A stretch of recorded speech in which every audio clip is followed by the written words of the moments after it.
நான் தான் சவுதி முருகன். இன்றைக்கி எங்கள் ஓனர் வீட்டு ஆட்டுப்பண்ணைக்கு வந்திருக்கேன். பாருங்கள், ஆடு வந்து குட்டி போட்டிருக்கு. பார்த்திங்கன்னா வந்து எல்லாம் சின்ன சின்ன குட்டியாக இருக்குது. பாருங்கள், காமிக்கிறேன் எவ்வளோ அழகாக இருக்குன்னு. குட்டி வேலை எவ்வளோ அழகழகாக இருக்குன்னு பாருங்கள், எவ்வளோ அழகழகாக இருக்குன்னு குட்டி வேலை. என் ஓனர் வீட்டு ஆட்டுக்குட்டி எப்படி இருக்குது பாருங்கள். இங்கே பாருங்க, சின்ன குட்டி 2 நாள் தான் அது போட்டு. பாருங்க ஆட்டுக்குட்டியை, இங்கே இருங்க ஆட்டுக்குட்டியில். இங்கே பாருங்க,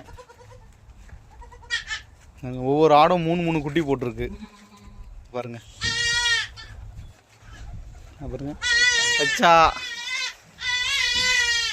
வச்சா பாருங்க. இது நேற்று போட்ட குட்டி, நேற்று நைட்டு போட்ட குட்டி. எப்படி இருக்குன்னு பாருங்க. பாருங்க, நேற்று நைட்டு போட்டது எவ்வளோ அழகாக இருக்குது பாருங்க. இந்த வீடியோ பிடிச்சிருந்தா லைக் பண்ணுங்கள், ஷேர் பண்ணுங்கள், கமெண்ட் பண்ணுங்கள், சப்ஸ்கிரைப் பண்ணுங்கள்.